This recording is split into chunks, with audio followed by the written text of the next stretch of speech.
PT Ban Muamalat Indonesia Tbk memperkuat kolaborasi dengan dua universitas Islam di Makassar melalui dukungan produk dan layanan perbankan syariah di Hotel Rindra Makassar.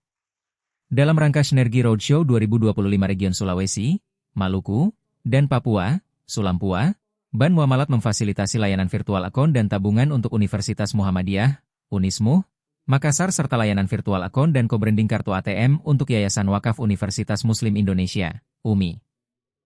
Direktur Utama Ban Muamalat Imam Teguh Saptono menegaskan bahwa pendidikan Islam berkualitas adalah investasi besar untuk membentuk generasi cerdas dan berakhlak mulia. Pendidikan adalah investasi besar untuk membentuk bangsa yang bermartabat dan mulia di masa depan, kata Imam. Imam menyebut sinergi ini bukan sekadar hubungan mitra bisnis, melainkan bagian dari ekosistem pendidikan dan keuangan syariah yang utuh bersama Muamalat Institute, DPLK Syariah Muamalat, dan Baitul Ma'al Muamalat, BMM. Rektor Unismu Makassar ABD Rahim Nanda menyampaikan kolaborasi ini mendukung penyelenggaraan pendidikan berkualitas bagi masyarakat yang sejahtera. Kolaborasi kita mendukung pendidikan Islam insya Allah melahirkan manfaat yang berkelanjutan, ujar ABD Rahim.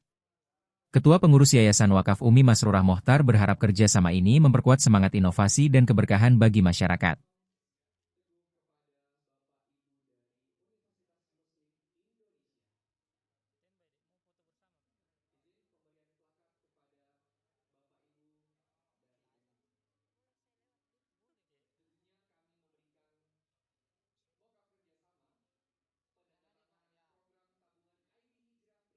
Download Tribun X sekarang, menghadirkan lokal menjadi Indonesia.